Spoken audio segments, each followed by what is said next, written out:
10 number topic है नाथ में राजस्थान मुगल और राणा सांगा, महाराणा प्रताप, मान सिंह, चंद्रसेन, राय सिंह और राज सिंह। पेज नंबर इसका 73 पर।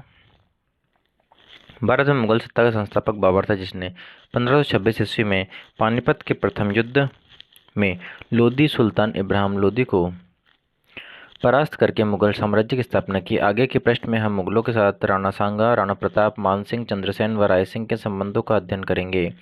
राणा सांगा और बाबर संबंध। राणा सांगा और बाबर के संबंध।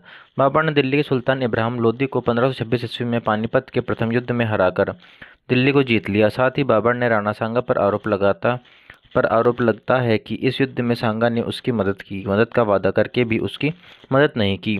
बाबर ने इस बारे में बाबरनामा में भी लिखा है, पर और किसी साक्ष्य से इस आरोप की पुष्टि नहीं होती है।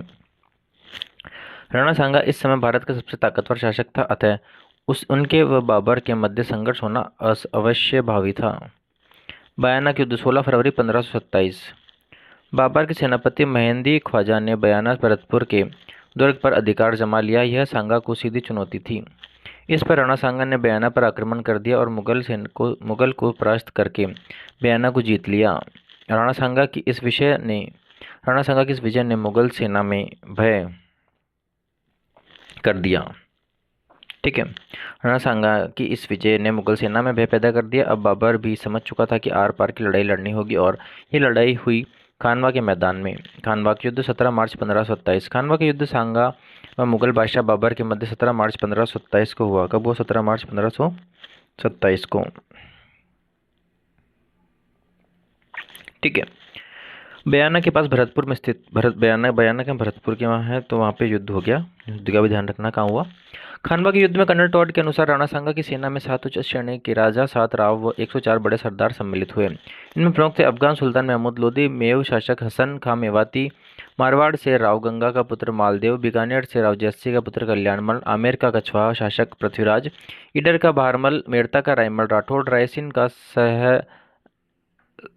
का सलहदी तमर, बागड़ का उदय सिंह, नागौर का खानजादा, सिरोही का अखेराज, डूंगरपुर का रावल उदय सिंह, चंदेरी का मेदिनी राय, सलुम्बर का रावत रतन सिंह, बीरमदेव मेड़तिया, देवलिया का बाग सिंह, जगनेर का अशोक परमार आदि। 16 फरवरी 1527 को बयाना विजय के बाद टेढ़े मेढ़े रास्ते से भूसावर होता हुआ सांगा 13 मार्च 1527 को खानवा के निकट पहुंचा। इधर खानवा की निर्णायक लड़ाई से पहले बाबर को अपनी सेना को युद्ध हेतु तैयार करने के लिए बड़े जतन करने पड़े। बयाना की हार एक मुस्लिम ज्योतिषी मोहम्मद शरीफ की भविष्यवाणी की बाबर की सेना की हार होगी ने बाबर की सेना के मनोबल को तोड़ दिया था। पर चतुर बाबर ने शराब न पीने की कसम खाई, एक धर्मनिष्ठ मुसलमान बनने का वादा किया, तमगा एक व्यापारिक कर हटाने का आदेश दिया। तमगा होता है एक व्यापारिक कर, वो हटाने का आदेश दिया।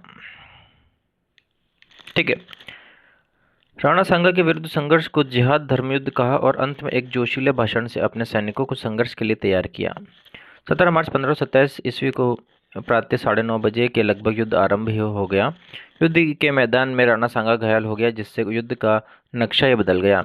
घायल राणा को सिरोही के अखेराज की देखरेख में युद्ध क्षेत्र से बाहर लाया गया तथा बसवा दोसा नामक स्थान पर ठहराया गया, जहां आज भी राणा सांगा का स्मारक बना हुआ है। हलवद काठियावाड़ के राज सिंह के पुत्र झाला अज्जा ने सांगा से प्राप्त राजचिन्ह धारण करके युद्ध को जारी रखा, किंतु अंततः बाबर के हाथ विजय लगी। इस विजय के बाद बाबर ने गाजी की उपाधि धारण की। अज्जा की इस अद्भुत वीरता के कारण उसकी वीरगति के बाद उसके पुत्र सिम्हा को बड़ी सादड़ी की जहांगीर राणा सांगा द्वारा प्रदान की गई। राणा सांगा की पराजय के कारण बाबर के पास तोपखाना होना, बाबर की तुलगुमा पद्धति, राजपूत सेना का एक नेता के अधीन न होना, रायसिंह के सलहदी तमर व नागौर के खानजादा के युद्ध के अंतिम दौर में बाबर से मिल जाना, ये सब था। डॉक्टर ओझा के अनुसार इस पराजय का मुख्य कारण महाराणा सांगा का बयाना विजय के बाद तुरंत ही युद्ध न करके बाबर को तैयारी करने का पूरा समय देना ही था। यदि वह बयाना की पहली लड़ाई के बाद ही आक्रमण करता तो उसकी जीत निश्चित थी। ठीक है, तो उसकी जीत निश्चित थी।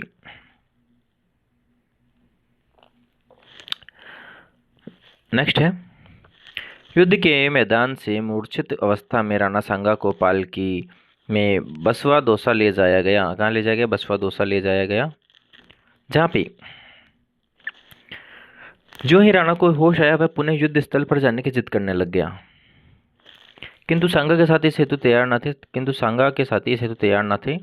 अंततः 30 जनवरी 1528 को 46 वर्ष की आयु में राणा सांगा की मृत्यु हो गई। एक मान्यता के अनुसार सरदारों ने सांगा को विष दे दिया था। उनका शव कालपी से मांडलगढ़ ले जाया गया, जहां उनका समाधि स्थल आज भी उस महान योद्धा को स्मरण दिला रहा है। सांगा के बाद मेवाड़ की राजनीतिक स्थिति बड़ी शोचनीय हो चली। 10 वर्ष की अवधि में मेवाड़ की राजगद्दी पर 3 शासक, रतन सिंह 1528 से 31, विक्रमादित्य 1531-36 और बनवीर 1536 से 40 बैठे। महाराणा प्रताप 1572 से 1597 ईस्वी और अकबर के संबंध। महाराणा प्रताप राणा उदय सिंह के ज्येष्ठ पुत्र थे। प्रताप का जन्म 9 मई 1540 ज्येष्ठ शुक्ल तृतीया को कुंभलगढ़ के प्रसिद्ध बादल महल में हुआ। जूनी कचहरी। राणा प्रताप की माता जयवंताबाई पाली के अखिराज सोनगरा की पुत्री थी। राणा प्रताप बचपन में कीका नाम से संबोधित किया जाता था, जो बागड़ी भाषा में छोटे छोटे बच्चे के लिए प्रयुक्त होता है। छोटे बच्चे की 17 वर्ष की उम्र में प्रताप का विवाह रामरख पंवार की पुत्री अजबदे के साथ हुआ, जिससे कुंवर अमर सिंह का जन्म हुआ। जब उदय सिंह की मृत्यु हुई उस समय राणा प्रताप की उम्र 32 वर्ष की थी। उदय सिंह ने भटियाणी रानी धीरबाई पर विशेष अनुराग होने के कारण उसके पुत्र जगमाल को अपना युवराज बनाया था। रानी के आग्रह से तथा कुछ सरदारों के सहयोग से जगमाल का राजतिलक कर दिया गया, किंतु मेवाड़ के सरदारों ने जगमाल के राजतिलक का विरोध किया। वे अब प्रताप को अपना शासक बनाना चाहते थे। ग्वालियर के राजा राम सिंह और पाली के अखिराज सोनगरा ज्यों ही गोगुंदा लौटे, प्रताप को महाराज घोषित कर दिया तथा गोगुंदा में राणा प्रताप को 32 वर्ष की आयु में 28 फरवरी 1572 को राज्याभिषेक किया गया। इस दिन होली का त्यौहार भी था। इस अवसर पर रावत कृष्णदास ने प्रताप की कमर पर राज की तलवार बांधी। प्रताप ने मेवाड़ के सिंहासन पर 25 वर्षों फरवरी 1572 जनवरी 1597 ईस्वी तक शासन किया। प्रताप का विधिवत राज्याभिषेक कहाँ हुआ? कुंभलगढ़ में, जिसमें मारवाड़ के चंद्रसेन भी शामिल हुए थे। प्रताप के शासक बनने पर जगमाल अप्रसन्न होकर अकबर के पास पहुंचा, जिसने उससे पहले जाजपुर और बाद में आंधी की जागीर दे दी। जब जगमाल को 1583 ईस्वी में सिरोही का आधा राज्य दे दिया गया तो उसका साला राव सुल्तान सिरोही के शासक उससे नाराज हो गया। एक दिन अवसर पाकर सुल्तान ने जगमाल पर हमला कर दिया और जगमाल की 1583 ईस्वी में दतानी के युद्ध में मृत्यु हो गई। राणा प्रताप और अकबर के संबंध। इस समय दिल्ली पर मुगल बादशाह अकबर का शासन था। प्रताप के सामने 2 मार्ग थे, या तो वे अकबर की अधीनता स्वीकार कर सुविधापूर्ण जीवन बिताए या अपना स्वतंत्र अस्तित्व और अपने देश की प्रतिष्ठा बनाए रखे। दूसरे विकल्प चुनने की स्थिति में उन्हें अनेक कष्ट उठाने थे। फिर भी प्रताप ने दूसरे विकल्प संघर्ष को ही चुना। इस संघर्ष की तैयारी में उन्होंने सबसे पहले मेवाड़ को संगठित करने का बीड़ा उठाया। अपने कर्तव्य और विचारों से उन्होंने सामंतों और भीलों का एक गुट भीलों के नेता राणा पूंजा भील के नेतृत्व में बनाया, जो सदैव देश की रक्षा के लिए उद्यत रहे। प्रताप ने प्रथम बार भीलों को सैन्य अवस्था में उच्च पद देकर इसके सम्मान को बढ़ाया। राणा प्रताप ने मुगलों से दूर रहकर युद्ध का प्रबंध करने के लिए गोगुंदा से अपनी राजधानी कुंभलगढ़ ले गए। अकबर ने राणा प्रताप को अपने अधीन करने हेतु प्रारंभ में बातचीत का सहारा लिया और अपने विभिन्न दूतों को उनके पास भेजा। अकबर द्वारा राणा प्रताप के पास भेजे गए 4 विशिष्ट मंडल। अकबर ने अपने गुजरात विजय के बाद 1572 ईस्वी में मनसबदार जलाल खां को राणा प्रताप के पास इस आशय से भेजा कि वे राणा अकबर की अधीनता स्वीकार कर ले। ठीक है। अकबरनामा और इकबालनामा के अनुसार जब मानसिंह गुजरात में 1573 ईस्वी में लौट रहा था तो उसे आदेश दिया कि वह उदयपुर जाकर राणा प्रताप को समझाए कि वह अकबर की सर्वोपरि शक्ति को मान्यता दे और शाही दरबार में उपस्थित हो। जब मानसिंह ने राणा को इस संबंध में टटोला तो उसने अकबर की अधीनता मानने से इनकार कर दिया। इसके बाद इसी आशय से 2 और पैगाम महाराणा के पास भगवंत दास तथा टोडरमल के नेतृत्व में भेजे गए, परंतु पहले की भांति वे भी विफल रहे। रावल राणा जी की बात के अनुसार मानसिंह और राणा के वार्तालाप और व्यवहार के संबंध की घटना उदय सागर पर होना बताया। कर्नल टॉड अमर काव्य वंशावली रणछोड़ भट्ट व राजरत्नाकार भट्ट सदाशिव ने भी इसका समर्थन किया है। बताया जाता है कि यहाँ एक भोज का आयोजन राणा की तरफ से आतिथ्य के रूप में किया गया, जिसमें राणा ने स्वयं अभी उपस्थित न होकर अपने कुंवर अमर सिंह को भेजा। मान सिंह ने इसे अपना अपमान समझा और वह बिना भोज किए वहां चला गया और इस घटना के बाद अपमान का बदला लेने के लिए मुगल सेना को लेकर मेवाड़ में आदम का। ठीक है। मान सिंह और प्रताप को मिलने का स्थान अबुल फजल ने गोगुंदा दिया है। राणा प्रताप अकबर के प्रतिनिधिमंडल। अकबर का दूत जलाल खां। मिलने का समय सितंबर नवंबर 1572।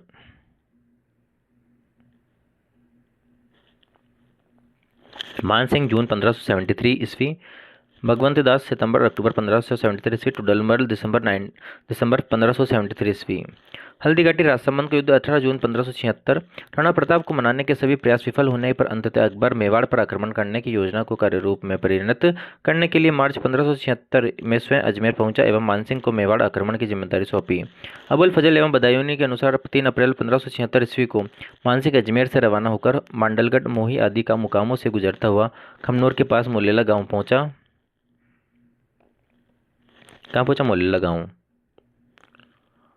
महाराणा प्रताप ने भी लोह सिंह में अपने डेरे डाले। अकबर की ओर से सेनानायक कुंवर मानसिंह कछवाहा एवं राणा प्रताप की ओर से पठान हाकिम खां सूर थे। मानसिंह को प्रधान सेनापति बनाए जाने से मुगलों में नाराजगी थी। मानसिंह को प्रधान सेनापति बना दिया, इससे मुगलों में नाराजगी हो गई। जैसा कि बदायूनी हमें बताता है कि उसने जब अपने संरक्षक नकीब खां को युद्ध में चलने के लिए कहा तो उसने यह कहते हुए मना कर दिया कि एक हिंदू के सेनापति होने के कारण वह नहीं जाएगा। ठीक है। जब महाराणा को दुरसा पूर्बिया तथा नेता सिसोदिया ने सूचना दी कि शत्रु की फौज बनास के तट पर आ डटी है, तो वह भी हल्दीघाटी के नाके से दूसरी ओर अपनी सेना को ले आया।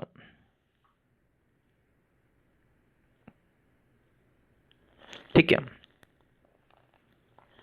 उसने अपनी सेना का विभाजन पारंपरिक पद्धति से हरावल, चंदावल, वाम पार्श्व तथा दक्षिण पार्श्व में स्थानीय विशेषताओं को ध्यान में रखते हुए किया। हरावल का नेता हकीम सूर था।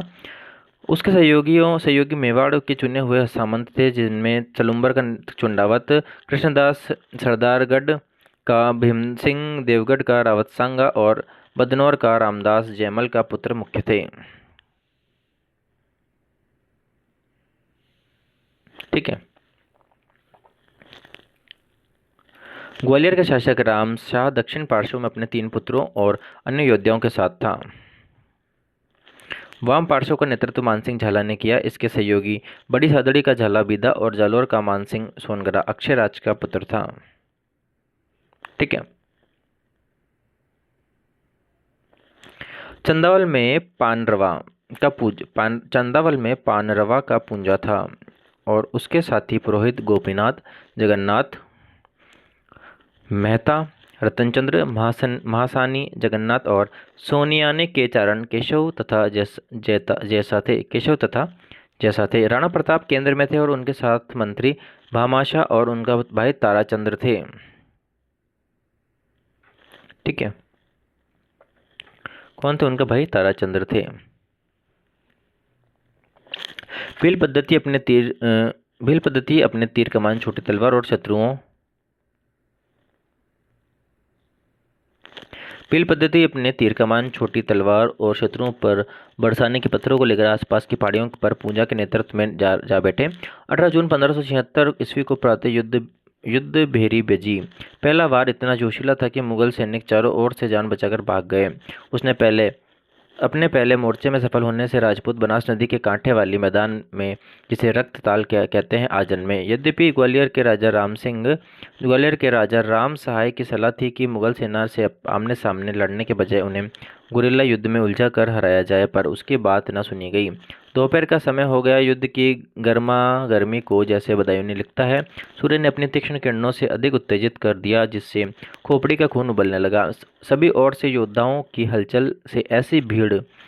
से भीड़ ऐसी मिल गई कि शत्रु सेना के राजपूत और मुगल सेना के राजपूतों को पहचानना कठिन हो गया। ठीक है।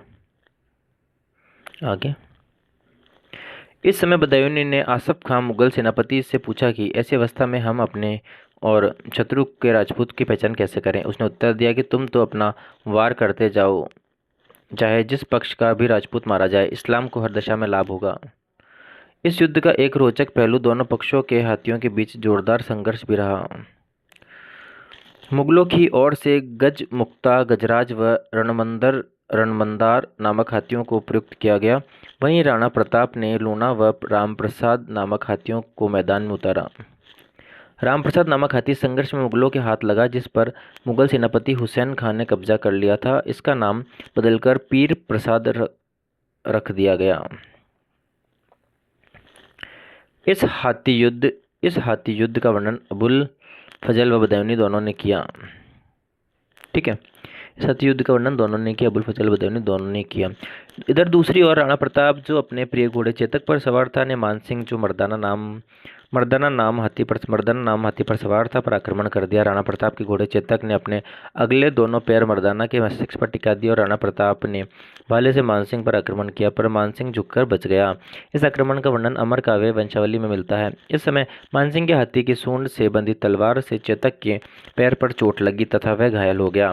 साथ ही प्रताप के शरीर पर 2 घाव लगे। राणा प्रताप को मुसीबत में देखकर बड़ी सादड़ी का झालामाना आगे आया और राणा का छत्र धारण करके राणा को वहां से सुरक्षित निकालने में सफल मतलब हो गया उसका काम।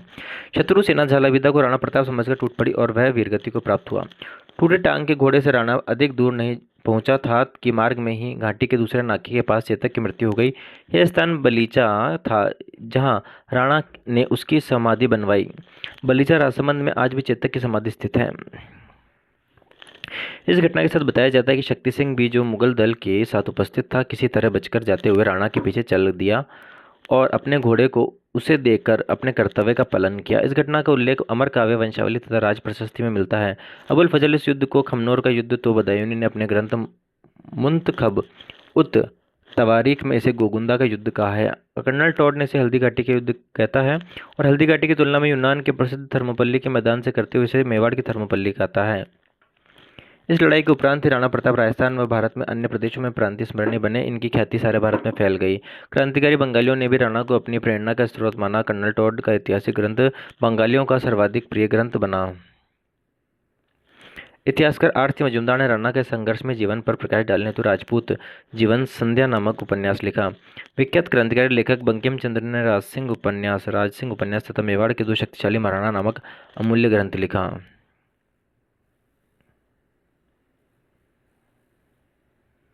ठीक है,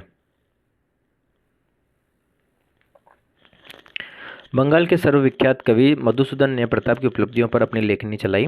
द्विजेंद्र लाल रॉय ने 1905 में प्रताप सिंह का नाटक प्रकाशित करवाया। बंगाल में प्रताप की ख्याति इस युद्ध के कारण ही फैली। इस युद्ध से अकबर को मनोवांछित सफलता न मिली और उसने नाराज होकर मानसिंह व आसफ खां की ड्योढ़ी बंद कर दी, अर्थात उनके दरबार पर आने से पर रोक लगा दी।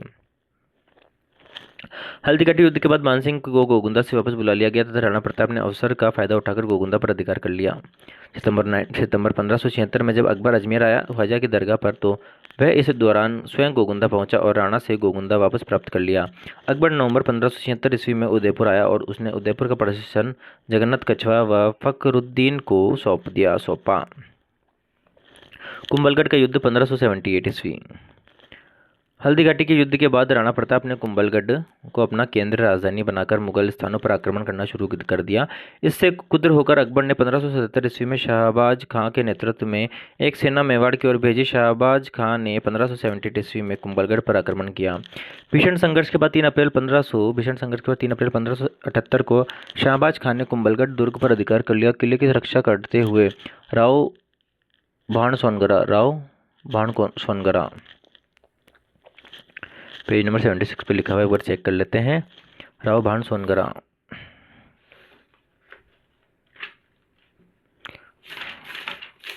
पेज नंबर 76 पे राव भाण सोनगरा जो है लड़ते हुए मारा गया। वर्ष 1577-79 में शाहबाज खां ने 2 बार और मेवाड़ पर आक्रमण किया, लेकिन वह असफल रहा। तब जून 1580 ईस्वी में अरबुर्द रहीम खानखाना को अजमेर का गवर्नर बनाया गया और उसको मेवाड़ अभियान का काम भी सौंपा गया। खानखाना अपने परिवार को शेरपुर में छोड़ा और राणा पर चढ़ाया। जो ही खानखाना आगे बढ़ा तो राणा ढोलान की ओर चला गया। इधर से कुंवर अमर सिंह ने मुगल सेनापति के ध्यान को बटरने के लिए शेरपुर पर आक्रमण किया। इस अवसर पर उसने खानखाना के परिवार को बंदी बनाने में सफलता मिली, परंतु जब राणा को इस बात का पता चला तो उसने कुंवर को आज्ञा दी कि वे शीघ्र ही खानखाना के परिवार को सम्मान के साथ मिर्जा के निवास स्थान पर पहुंचा दे। भामाशाह की भेंट। मुगलों के साथ संघर्ष के दौरान राणा के पास धन का अभाव होने लगा। भामाशाह की भेंट। इस समय 1580 ईस्वी में चूलिया ग्राम में राणा को उनका मंत्री भामाशाह मिला और भामाशाह ने अपनी निजी संपत्ति से राणा की 20,000 स्वर्ण मुद्राओं से अधिक सहायता की। इसलिए भामाशाह को दानवीर और मेवाड़ का उद्धारक भी कहा जाता है। दिवेर का युद्ध, मेवाड़ का मैराथन, अक्टूबर 1582। अमर काव्य के अनुसार 1582 ईस्वी में राणा प्रताप ने मुगलों के विरुद्ध दिवेर कुंभलगढ़ में पर जबरदस्त आक्रमण किया। यहाँ का सूबेदार अकबर का काका सेरिमा सुल्तान था। सुल्तान खां व अमर सिंह के बीच भीषण संघर्ष हुआ। इस संघर्ष के दौरान अमर सिंह ने सुल्तान खां पर भाले से इतना जबरदस्त प्रहार किया कि भाला न केवल सुल्तान खां वरन उनके घोड़े को भी चीरता हुआ निकल गया। यह देख बाकी मुगल सेना भाग खड़ी हुई। दिवेर विजय की ख्याति चारों ओर फैल गई। कर्नल टॉड ने इस युद्ध को प्रताप के गौरव का प्रतीक माना और दिवेर युद्ध की तुलना यूनान के मैराथन से की। ठीक है। 1585 के बाद अकबर ने मेवाड़ पर कोई आक्रमण नहीं किया। महाराणा प्रताप जरूर आमेर से मालपुरा टोंक जीतने में सफल रहे। ठीक है। इस शांतिकाल में राणा ने चावंड को अपनी राजधानी बनाया। 1585 ईस्वी के लगभग, जहां पर अनेक महल व चामुंडा मंदिर का निर्माण करवाया। इस समय राणा प्रताप के दरबार में चक्रपाणि मिश्र व जीवधर जैसे विद्वानों ने ख्याति प्राप्त की। चक्रपाणि मिश्र ने 4 ग्रंथों राजाभिषेक पद्धति, मुहूर्तमाला, व्यवहारदर्श और विश्ववल्लभ की रचना की तथा जीवधर ने अमरसार नामक ग्रंथ की रचना की। अंत में पाँव में किसी असावधानी से कमान से लग जाने से राणा प्रताप अस्वस्थ हो गया। 19 जनवरी 1597 ईस्वी को 57 वर्ष 9 महीने 56 वर्ष की आयु में राणा की मृत्यु हो गई। राणा महाराणा प्रताप की मृत्यु का समाचार अकबर के कानों तक पहुंचा तो उसे भी बड़ा दुख हुआ। इस स्थिति का वर्णन अकबर के दरबार में उपस्थित दुर्सा आडा ने इस प्रकार किया।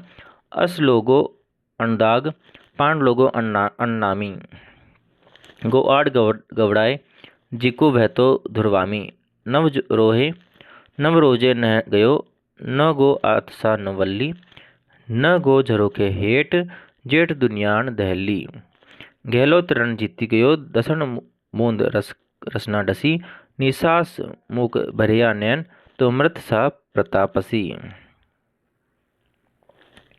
आशय यह था कि महाराणा प्रताप, तेरी मृत्यु पर बादशाह ने दांतों तले जीभ दबाई और निश्वास से आंसू टपकाए, क्योंकि तूने अपने घोड़े को नहीं दगवाया और अपनी पगड़ी को किसी भी सामने नहीं झुकाया। वास्तव में तू सब तरह से जीत गया। प्रताप का चावंड के पास बांडोली गांव के निकट बहने वाले नाले के तट पर अंतिम संस्कार हुआ, जहां उसके स्मारक के रूप में एक छोटी सी छतरी बना दी गई। कर्नल टॉड द्वारा पिछोला की पाल में महलों में राणा की मृत्यु होना बताता है, पर इसे सही नहीं माना जा सकता है। राजा मानसिंह 1589 से 1614 और मुगल। मानसिंह का जन्म दिसंबर 1550 ईस्वी में मौजमाबाद में हुआ। कहा जाता है कि मानसिंह के जन्म के समय ही ज्योतिषियों ने उसके उज्जवल भविष्य की भविष्यवाणी कर दी। साथ ही उसके लिए उन्होंने इसे पिता भगवंत दास को आगाह किया कि वे 12 वर्ष की आयु तक अपने पुत्र को स्वयं से दूर रखें। अतः भगवंत दास ने आमेर राज्य में स्थित मौजमाबाद में मानसिंह की रहने की पूर्ण व्यवस्था कर दी। मानसिंह का प्रारंभिक जीवन यहीं व्यतीत हुआ। ठीक है।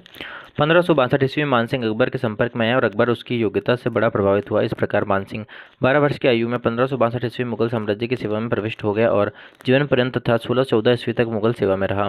मानसिंह को अपने मुगल सेवा काल के दीर्घकालीन 52 वर्षों 1562 से 1614 ईस्वी में विभिन्न रूपों में 2 मुगल सम्राटों अकबर और 1562 से 1605 ईस्वी तक और जहांगीर 1605 से 1614 ईस्वी तक के साथ काम करने का अवसर मिला। अध्ययन की सुविधा की दृष्टि से उसके इस दीर्घकालीन सेवा काल को 3 भागों में बांटा जा सकता है। प्रथम काल भंवर मानसिंह काल 1562 से 1574 ईस्वी था। इस काल में मानसिंह ने भारमल के पौत्र भंवर के रूप में मुगल साम्राज्य की सेवा की। द्वितीय काल कुंवर मानसिंह काल 1574 से 1589 ईस्वी तथा इस काल में मानसिंह ने भगवंत दास के पुत्र कुंवर के रूप मुगल साम्राज्य को अपनी सेवाएं अर्पित की। तृतीय काल शासक मानसिंह का काल था। 1589 से 1614 ईस्वी था। इस काल में मानसिंह ने आमेर के शासक के रूप में मुगल साम्राज्य की सेवा की। प्रथम काल भंवर मानसिंह 1662 से 1774 ईस्वी। मानसिंह को अपनी योग्यता प्रदर्शित करने का प्रथम अवसर अकबर के रणथंभौर अभियान में मिला। राजस्थान का सुदृढ़ और अभेद रणथंभौर का दुर्ग अकबर के लिए खुली चुनौती था। अतः 1568 से 69 ईस्वी में उसने स्वयं इस दुर्ग को जीतने का निश्चय किया। मानसिंह और भगवंत दास भी इस अभियान में उसके साथ थे। इनकी मदद से अकबर रणथंभौर के शासक सुरजन आडा को अपना सहयोगी बनाने में सफल रहा। सुरजन आडा भी अब अकबर के अधीन हो गया। 1572 ईस्वी में अकबर गुजरात विजय के लिए रवाना हुआ। मानसिंह भी इस अभियान में अकबर के साथ था। गुजरात में शेरशाह फौलादी और उसके पुत्रों ने विद्रोह कर दिया था। अकबर ने गुजरात पहुंचकर मानसिंह को इस विद्रोह के दमन का भार सौंपा। इब्राहिम मिर्जा के विरुद्ध हुए सरनाल के युद्ध में मानसिंह ने शाही सेना के हरावल अग्रभाग का नेतृत्व किया और अपूर्व सैन्य योग्यता प्रदर्शित की। गुजरात से वापस लौटते हुए अकबर ने मानसिंह को डूंगरपुर पर आक्रमण करने का आदेश दिया, क्योंकि डूंगरपुर का शासक आस्करण मुगलों का विरोधी था। अप्रैल 1573 ईस्वी में मानसिंह ने डूंगरपुर आक्रमण किया। इस युद्ध में आस्करण ने दो भतीजे बाघा व दुर्गा लड़ते हुए वीरगति को प्राप्त हुई और डूंगरपुर को मानसिंह ने जीत लिया। द्वितीयकाल कुंवर मानसिंह 1574 से 1589 ईस्वी।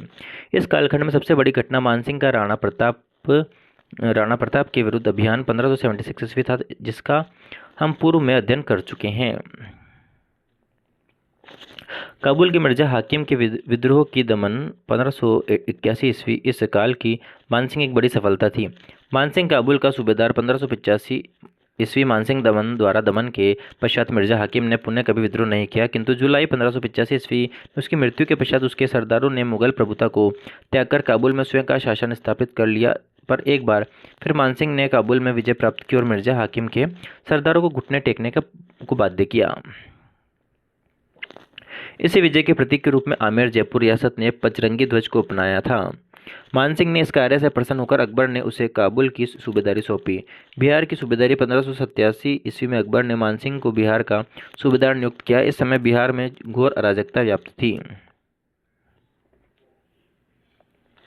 ठीक है। बिहार की अस्त व्यस्तता को सुधार कर वहाँ शांति और व्यवस्था स्थापित करने का दायित्व मानसिंह को सौंपा गया, किंतु मानसिंह अभी बिहार की स्थिति का अध्ययन करके वहाँ कोई सक्रिय कदम उठाने की योजना ही बना रहा था कि 1589 ईस्वी में उससे अपने पिता भगवंत दास की मृत्यु का दुखद समाचार मिल गया। अतः 15 जनवरी 1589 को ईस्वी को उसने पटना में ही आमेर के शासक के रूप में अपना औपचारिक राज्याभिषेक करवाया। इसके पश्चात बादशाह की स्वीकृति लेकर वह आमेर आया।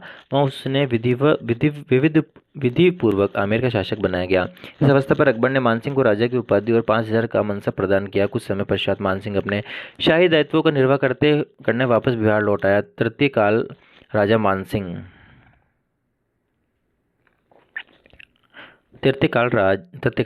मानसिंह 1589 से लेकर 1614। 1589 ईस्वी के पश्चात मानसिंह ने आमेर के शासक के रूप में मुगल साम्राज्य को अपनी अमूल्य सेवाएं प्रदान की। वस्तुतः यहाँ से मानसिंह की उपलब्धियों का गौरवपूर्ण अध्याय आरंभ होता है। राज्याभिषेक के बाद मानसिंह वापस बिहार पहुंचा और सर्वप्रथम गिद्धौर के शासक पूरनमल को पराजित किया। इसके बाद मानसिंह ने 1590 ईस्वी में खड़गपुर के शासक संग्राम सिंह व हाजीपुर के शासक गणपत को पराजित किया। उड़ीसा के विद्रोहियों का दमन। उड़ीसा पर अफगान का शासक था और वहाँ के दो शासकों कतलू खां व उसके पुत्र नासिर खां से मानसिंह को निपटना पड़ा। कतलू खां ने तो मुगल अधीनता नहीं स्वीकार की, पर नासिर खां मुगलों की अधीनता में आ गया। पर फिर भी अफगान शांति से नहीं रहे, किंतु मानसिंह ने बीनापुर के युद्ध, सरनगढ़ के युद्ध में उन्हें पराजित किया तथा खुर्दा के शासक रामचंद्र को आत्मसमर्पण को बाध्य करके मानसिंह को उड़ीसा में शांति स्थापित की। मानसिंह ने जो शांति स्थापना की। ठीक है। उड़ीसा को सर्वप्रथम मानसिंह ने ही मुगल साम्राज्य का हिस्सा बनाया था।